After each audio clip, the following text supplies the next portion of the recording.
El sábado por la mañana fui a hacer mercado.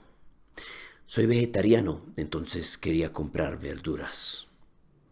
Normalmente compro las verduras en la plaza de mercado, pero el sábado no tenía carro, así que me fui al supermercado. El supermercado no es tan barato como la plaza, pero aún así encontré casi todas las cosas que tenía en mi lista.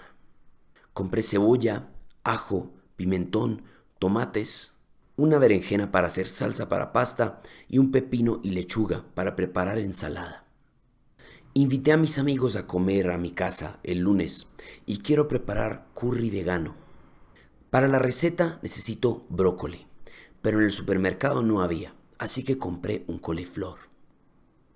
En caja pedí una bolsa de papel porque son mejores para el medio ambiente que las de plástico. Pero descubrí que las bolsas de papel no son tan resistentes como las de plástico. De camino a la casa, la bolsa se me rompió y todas las verduras se me regaron por el suelo. Unos pájaros estaban cerca y cuando vieron comida atacaron de inmediato. Se comieron la mitad de mis arvejas y se fueron volando con una zanahoria y un pimentón. El sábado por la mañana, Jairo fue a hacer mercado. Es vegetariano, así que iba a comprar verduras. Normalmente compra las verduras en la plaza de mercado, pero el sábado no tenía carro, así que fue al supermercado. El supermercado no es tan barato como la plaza, pero igual encontró casi todas las cosas que tenía en su lista. Compró cebolla, ajo, pimentón, arvejas, tomates y una berenjena para hacer salsa para pastas, y un pepino y una lechuga para hacer ensalada. Invitó a sus amigos a cenar a su casa el lunes y quiere preparar curry vegano.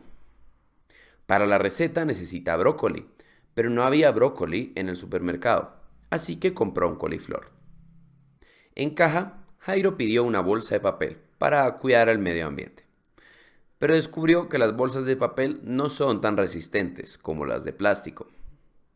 De camino a la casa, la bolsa se le rompió y todas sus verduras se le regaron por el suelo. Unos pájaros estaban cerca y cuando vieron la comida atacaron de inmediato. Se le comieron la mitad de la arveja y se fueron volando con una zanahoria y un pimentón. Hola Jairo, ¿de dónde vienes? Vengo del supermercado. ¿Y qué compraste? Compré mucha verdura porque invité a unos amigos a cenar el lunes a mi casa. ¿Qué vas a preparar? Quiero preparar curry vegano. ¿Curry vegano? ¿Tú eres vegano? Soy vegetariano. No lo sabía. ¿Y no fuiste a la plaza de mercado? La verdura es más barata ahí. Es que estoy sin carro hoy. ¿Y qué pasó con tu bolsa? Se me rompió por el camino. Es que pedí una bolsa de papel y parece que no son tan resistentes. Uf, ¿y perdiste algo? Pues lo que se cayó lo puedo lavar, pero imagínate que aparecieron unos pájaros y se me empezaron a comer las arvejas. No me digas. Sí, al final los espanté, pero se llevaron una zanahoria y un pimentón. Si quieres ver más historias cortas como esta, acá tienes una playlist con todas nuestras historias cortas en español. Y ten cuidado con los pájaros. Están al acecho.